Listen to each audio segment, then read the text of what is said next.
तो साल 2025 भारत के लिए क्या लाने वाला है और देश के बड़े बड़े फैसले आखिर लेगा कौन?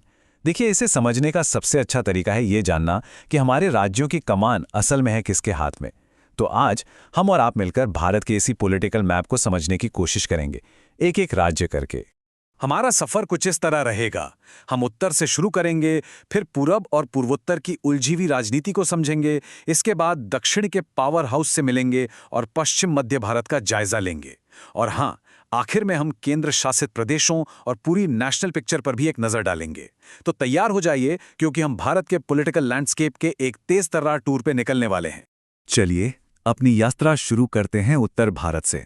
आपको पता है, देश की लगभग 40% आबादी यहीं रहती है, तो जाहिर सी बात है यहाँ की सियासत में कोई भी हलचल होती है तो उसका असर पूरे देश पर पड़ता ही पड़ता है।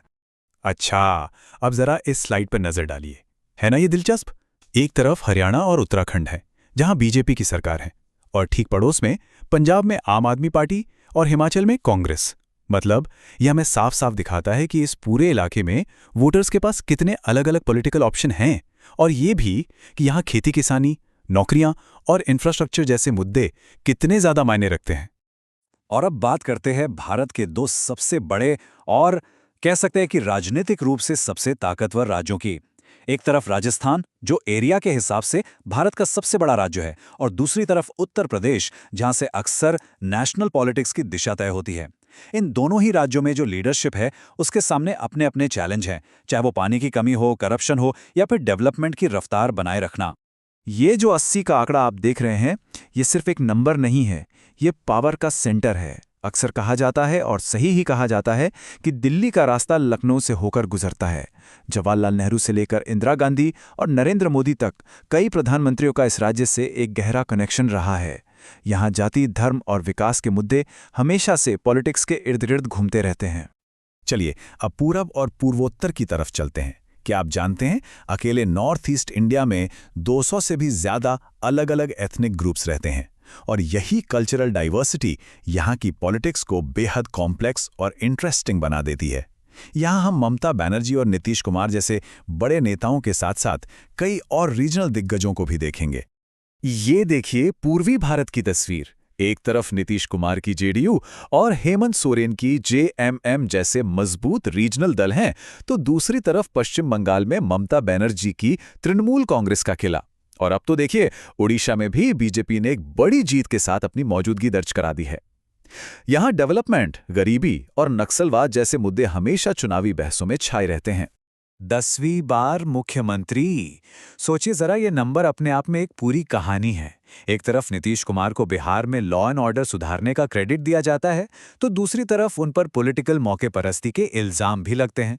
खैर, ये देखना वाकई दिलचस्प होगा कि आने वाले वक्त में नेशनल पॉलिटिक्स में उनका रोल क्या रहता है।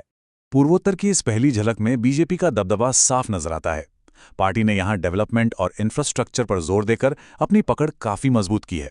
लेकिन साथ ही मेघालय में कॉनराड संगमा की नेशनल पीपल्स पार्टी जैसी रीजनल पार्टियां भी हैं, जो लोकल पहचान और हितों की एक बहुत मजबूत आवाज हैं। और ये देखिए पूर्वोत्तर की राजनीति का असली रंग।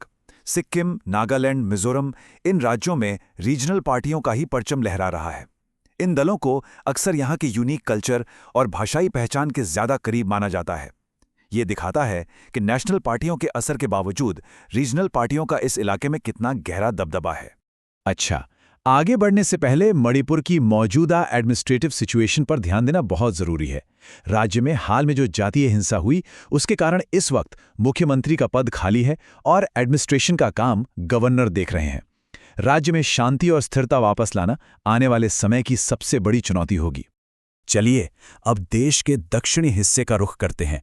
ये वो इलाका है जो भारत की जीडीपी में बहुत बड़ा योगदान देता है, और जहां लिटरेसी रेट देश में सबसे ज्यादा है।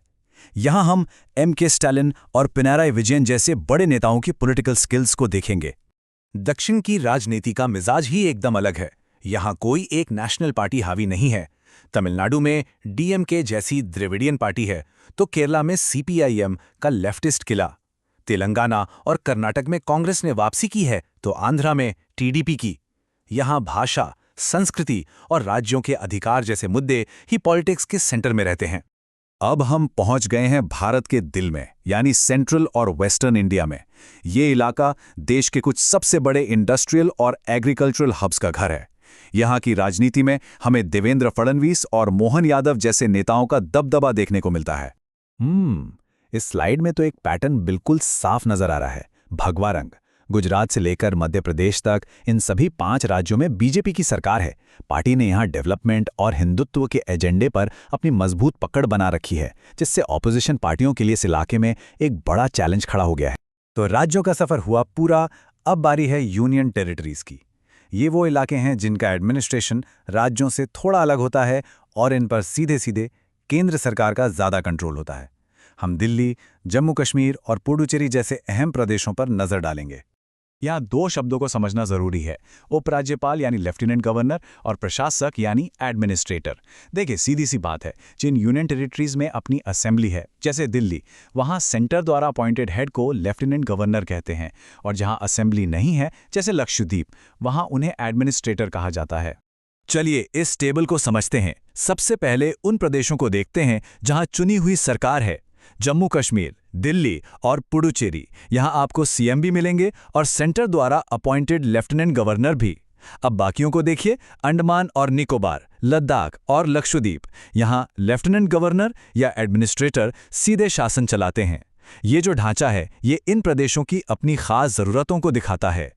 तो पूरे देश का चक्कर लगाने के बाद अब भारत की ओवरऑल पिक्चर कैसी दिखती है? हमने देखा कि पॉलिटिकल सीन कितना डाइवर्स है, जिसमें नेशनल और रीजनल दोनों ही पार्टियों की अपनी अपनी ताकत है। तो सवाल ये उठता है कि इस मिलीजुली ताकत से देश आखिर किस दिशा में जाएगा? ये चार्ट पूरी कहानी को बिल्कुल साफ कर देता है। देखिए, मुख्यमंत्रियों की गिनती के हिसाब से बीजेपी सबसे बड़ी पार्टी है, इसमें कोई शक नहीं। लेकिन कहानी यहीं खत्म नहीं होती। जरा रीजनल पार्टियों का ये बार देखिए, ये कितना बड़ा है। ये दिखाता है कि भारत का फेडरल स्ट्रक्चर कितना मजबूत है और रीजनल उम्मीदों का नेशनल पॉलिटिक्स में कितना वजन है। तो ये है 2025 के लिए भारत की लीडरशिप। अब सवाल ये है कि ये सब मिलकर देश के लिए क्या करेंगे? क्या फोकस इकोनॉमी पर होगा, हेल्थ केयर पर होगा, या फिर फॉरेन पॉलिसी पर? 2025 की सबसे बड़ी कहानी आखिर क्या बनेगी? आपको क्या लगता है? सोचिएगा जरूर।